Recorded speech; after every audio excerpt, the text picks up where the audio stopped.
Baik, Bismillahirrahmanirrahim. Assalamualaikum warahmatullahi wabarakatuh. Waalaikumsalam warahmatullahi wabarakatuh. Waalaikumsalam warahmatullahi wabarakatuh. Ya, apa kabar semuanya? Sehat? Alhamdulillah baik. Baik, terima kasih Nayang Roma.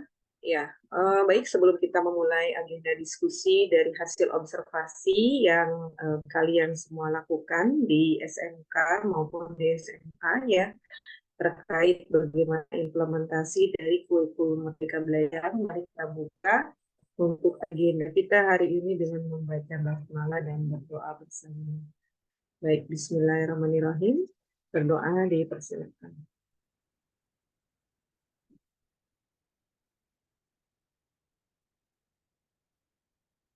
Berdoa selesai.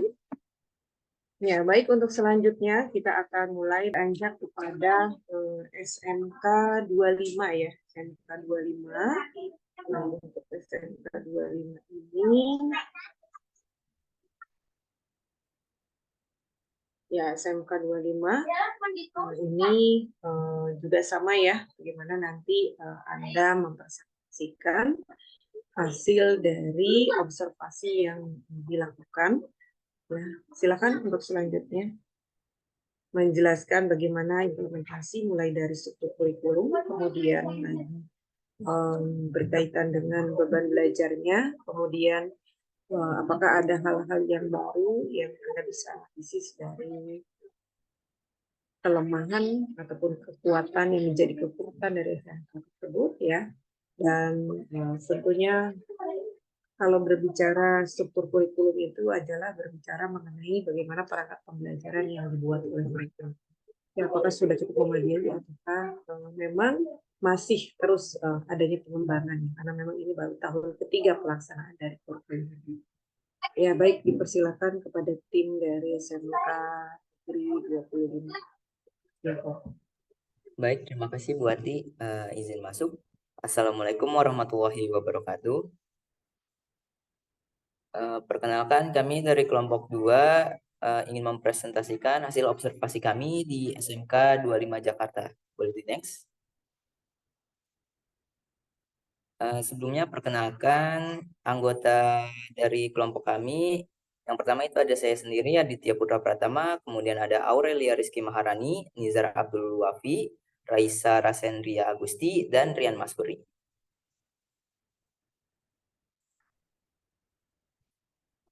Profil SMK Negeri 25 Jakarta. SMK 25 Jakarta berada di Jalan Ragunan Raya, Pasar Minggu, Jakarta Selatan.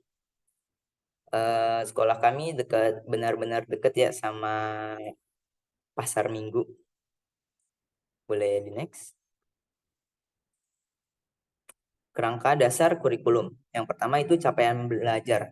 Merupakan hasil belajar yang diharapkan dari peserta didik setelah mengikuti pembelajaran pada suatu mata pelajaran atau program. Kemudian struktur kurikulum. Merupakan pengaturan mata pelajaran dan alokasi waktu pembelajaran pada setiap jenjang pendidikan. Struktur kurikulum Merdeka SMK terdiri dari pembelajaran intrakurikuler dan proyek penguatan profil pelajar Pancasila atau P5. Pembelajaran intrakurikuler di SMK terbagi menjadi kelompok mata pelajaran umum dan kejuruan.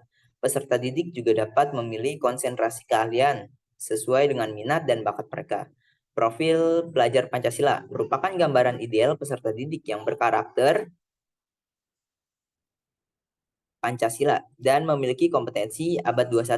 Profil pelajar Pancasila terdiri dari 6 dimensi, yaitu dimensi kognitif, dimensi sosio-emosional, dimensi spiritual, dimensi fisik, dimensi estetik, dan dimensi kewirausahaan.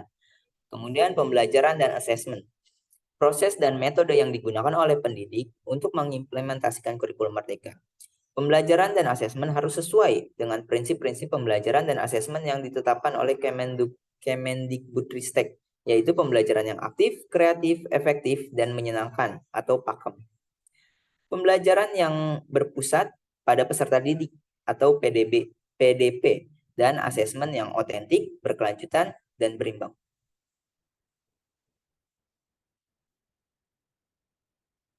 Kemudian masuk ke struktur kurikulum. Yang pertama itu pembelajaran intrakurikuler.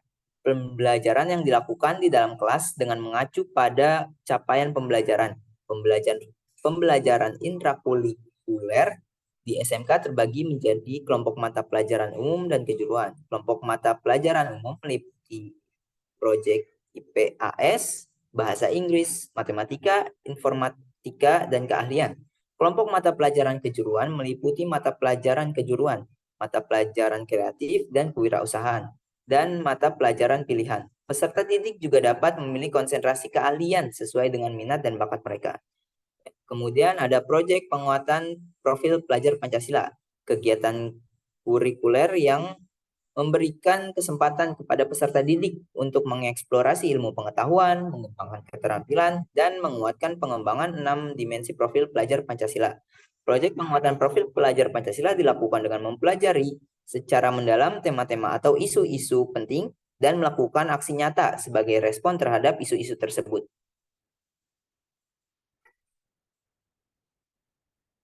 Silabus dan pedoman mata pelajaran. Salah satu perubahan yang terjadi dalam kurikulum Merdeka SMK adalah berubahnya silabus dan pedoman mata pelajaran menjadi sebuah modul ajar. Modul ajar adalah sebuah bahan yang disusun secara sistematis dan mandiri untuk membantu peserta didik mencapai capaian pembelajaran. Mungkin SMK 25 Jakarta juga sudah mengimplementasikan kurikulum Merdeka seperti sekolah-sekolah lainnya, seperti yang kelompok 1 jabarkan tadi. Kurang lebih sama. Oke, untuk selanjutnya akan disampaikan oleh rekan saya. Di dalam modul pembelajaran itu pertama ada tujuan pembelajaran. Tujuan pembelajaran merupakan hasil belajar yang diharapkan dari peserta didik setelah mengikuti pembelajaran pada suatu mata pelajaran.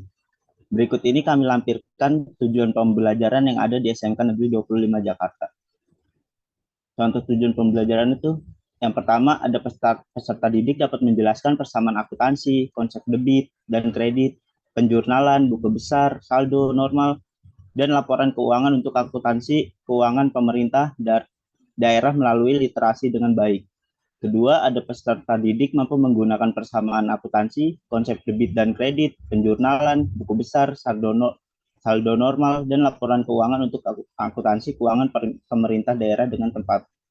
Ketiga, ada peserta didik dapat menganalisis persamaan akuntansi, konsep debit dan kredit, penjurnalan, buku besar, saldo normal, dan laporan keuangan untuk akuntansi keuangan pemerintah daerah melalui kegiatan studi kasus dengan tepat dan tanggung jawab.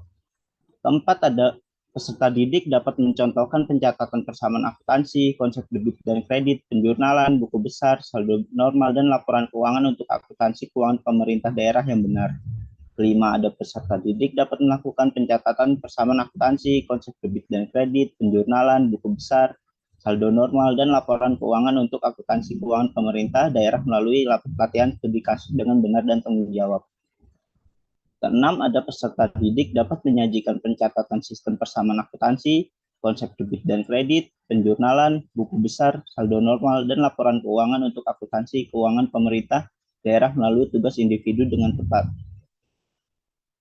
Di sini ada alur tujuan pembelajaran. Alur tujuan pembelajaran merupakan hasil belajar yang diharapkan dari peserta didik setelah mengikuti pembelajaran pada suatu mata pelajaran. Di sini bisa dilihat contoh alur tujuan pembelajaran yang ada di SMK Negeri 25 Jakarta.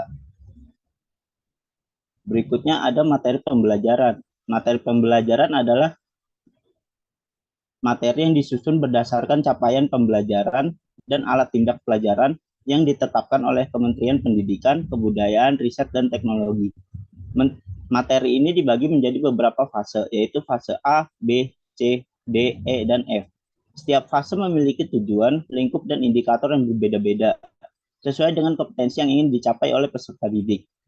Di sini ada contoh materi pembelajaran yang berlaku di SMK Negeri 25 Jakarta. Untuk selanjutnya akan dijelaskan oleh rekan saya.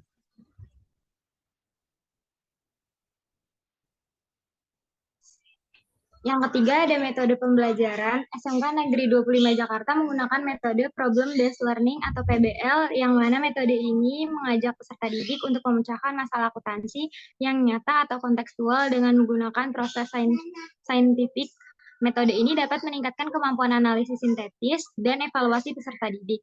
Contoh penerapan metode ini adalah fase C, D, E, dan F akuntansi, di mana peserta didik diajak untuk menerapkan konsep akuntansi pada berbagai jenis perusahaan, lembaga, atau instansi. Dengan model Project Based Learning atau PJBL, lalu ada mode pembelajaran yaitu pembelajaran tatap muka atau luring, dan metode pembelajarannya diskusi kelompok, tanya jawab, praktek, dan penugasan, serta presentasi.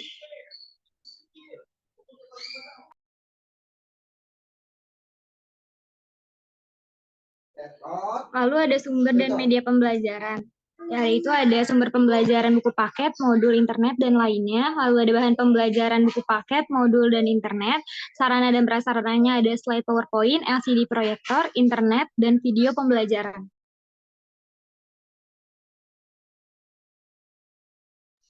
Kelima, ada penilaian pembelajaran. SMK Negeri 25 Jakarta menggunakan bentuk penilaian asesmen kognitif dan non-kognitif, yang mana penilaian dilakukan berdasarkan capaian pembelajaran atau CP dan alat tindak pembelajaran atau ATP yang ditetapkan oleh Kemendikbudristek. Penilaian ini juga disesuaikan dengan fase pembelajaran yang dipilih oleh peserta didik, yaitu fase A, B, C, D, E, atau F.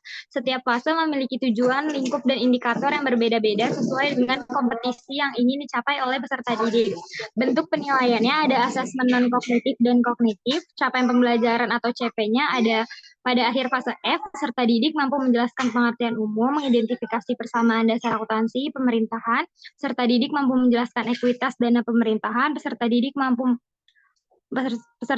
mampu memahami jenis transaksi, mengidentifikasi akun anggaran, mengidentifikasi laporan realisasi anggaran atau LRA, mengidentifikasi laporan operasional atau LO, mengidentifikasi laporan perusahaan ekuitas atau LPE, peserta didik mampu mengidentifikasi neraca, laporan arus kas, dan catatan atas laporan keuangan. Selanjutnya oleh rekan saya. Selanjutnya ada analisis SKL, KI, dan KD. Karena SMK Negeri 25 Jakarta sudah menggunakan kurikulum merdeka, maka ada penggunaan istilah capaian pembelajaran atau CP sebagai pengganti standar kompetensi lulusan atau SKL, kompetensi inti atau KI, dan kompetensi dasar atau KD.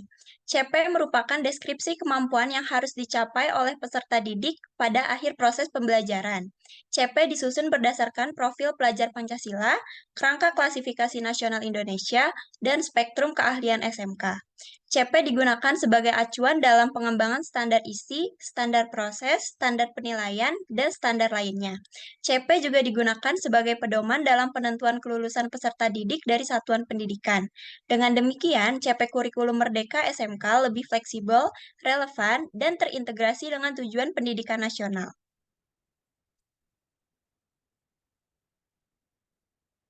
Selanjutnya ada beban belajar dan peminatan. Beban belajar, salah satu ciri kurikulum merdeka adalah tidak adanya pembebanan kurikulum kepada siswa. Siswa diberikan kebebasan untuk memilih mata pelajaran sesuai dengan minat dan bakat mereka, serta mengembangkan keterampilan hidup yang relevan dengan kebutuhan zaman. SMK Negeri 25 Jakarta adalah salah satu sekolah yang sudah menerapkan kurikulum merdeka. Pembelajaran di sekolah ini dilakukan sesuai dengan modul ajar yang disusun oleh guru-guru di sekolah ini, berdasarkan standar kompetensi lulusan. Model ajar ini dirancang untuk memberikan pengalaman belajar yang bermakna, menyenangkan, dan menantang bagi siswa. Siswa juga diberikan kesempatan untuk mengikuti proyek penguatan profil pelajar Pancasila yang melibatkan kegiatan lintas mata pelajaran, lintas bidang keahlian, lintas sekolah, atau lintas komunitas.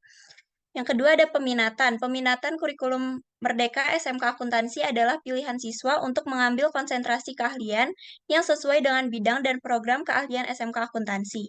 Spektrum keahlian SMK Akuntansi adalah daftar bidang dan program keahlian SMK Akuntansi yang disusun berdasarkan kebutuhan dunia kerja dan perkembangan ilmu pengetahuan, teknologi, seni, dan budaya. Setiap program keahlian terdiri atas minimum 1 konsentrasi keahlian. Konsentrasi keahlian diselenggarakan dalam program 3 tahun. Selanjutnya akan dijelaskan oleh rekan saya.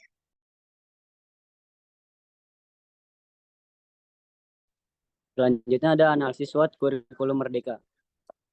Yang pertama itu strength.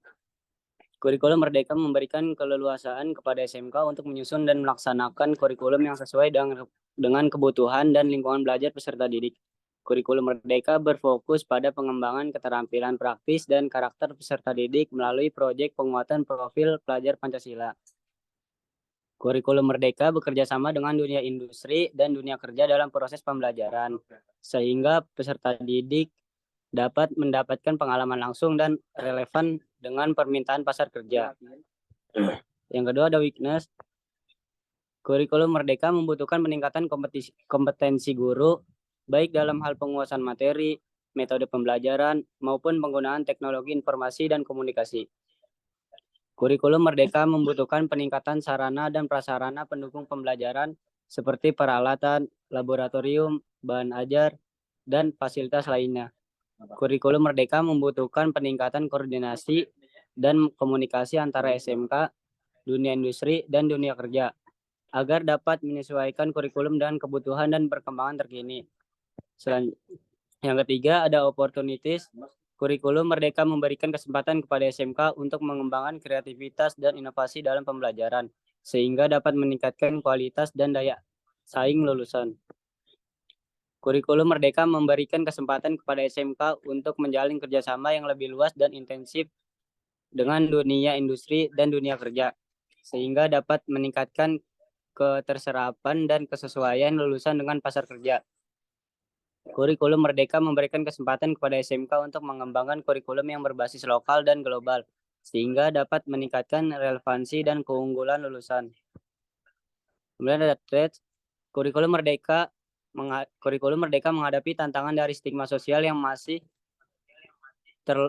melekat pada SMK, yaitu bahwa SMK hanya dapat mengajarkan keterampilan yang sederhana dan kurang prestisius. Kurikulum Merdeka menghadapi tantangan dari persaingan yang semakin ketat antara SMK dengan jenjang pendidikan lainnya, baik dalam hal minat, kualitas, maupun kesejahteraan.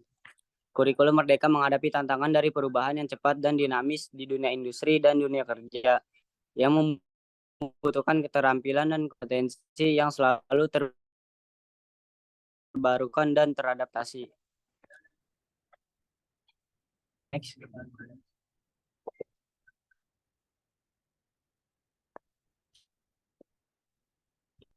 Observasi implementasi kurikulum di SMK Negeri 25 Jakarta.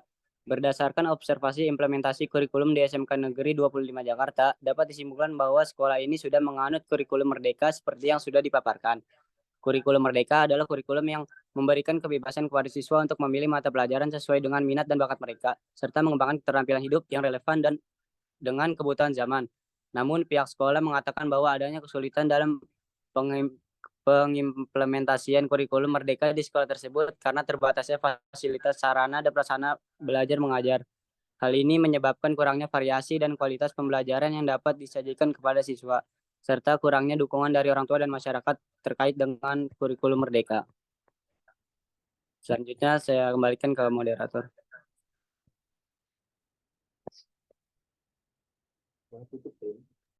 Baik, mungkin itu saja yang bisa kami sampaikan. Terima kasih ya atas perhatiannya. Saya kembalikan ke Bu Ati. Baik, terima kasih kepada Adit dan juga teman-teman ya dalam kelompok tim SMK N25 ya. Tadi